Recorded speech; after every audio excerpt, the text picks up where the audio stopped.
What's going on, everybody? Mortem here, this time bringing you a lore discussion video for Divinity. Just right off the bat, there are probably going to be a few spoilers for Divinity Original Sin 2, so if you don't want to hear those, maybe this video isn't for you. Also, there's probably going to be some spoilers for Divine Divinity, but that game is like 18 years old, so get over it. We're here to talk about who Alexander's mother is. Now, Alexander is, of course, the son of the divine Lucian.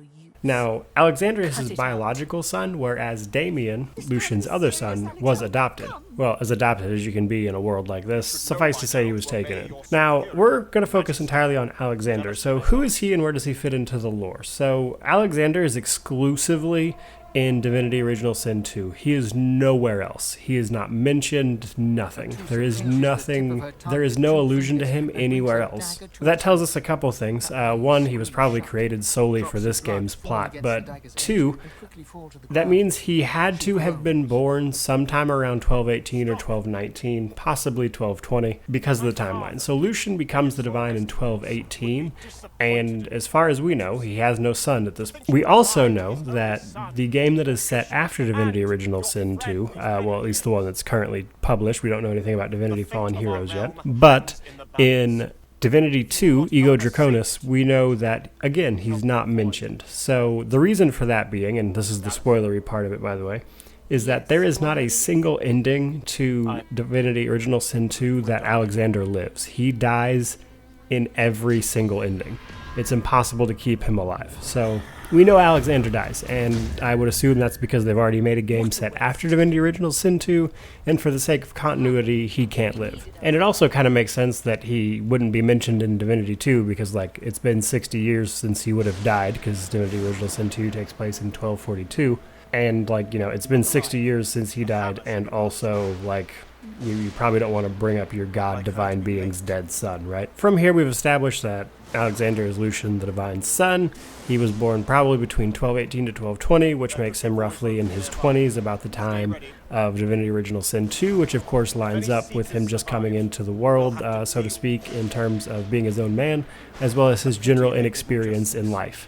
Now, Alexander's place in the story is honestly kind of a sad one, because he's basically just a plot device, really, let's be real. So, in the wake of Lucian's supposed death, Alexander is being trained to become the next divine, right? At least that's what everyone's saying. The thing is, we know this now because he's being trained by Dallas, and as we learn throughout Divinity Original Sin 2, Dallas knows very well that Lucian is alive, and Alexander has no hope of actually becoming the next divine.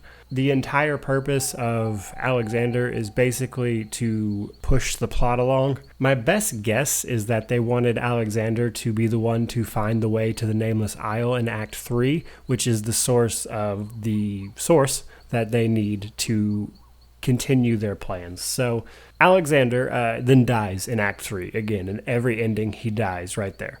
So what sucks, especially for Alexander, because it's kind of sad, is that he didn't know he was being used like that. He was unaware of all of this. So in a weird way, Alexander, despite doing some awful things himself, let's be real, he's not a saint, he's 100% still a victim himself. His father knows what's going on because he sent Dallas to do this. It's kind of heartbreaking, really, the way Lucian treats his only son.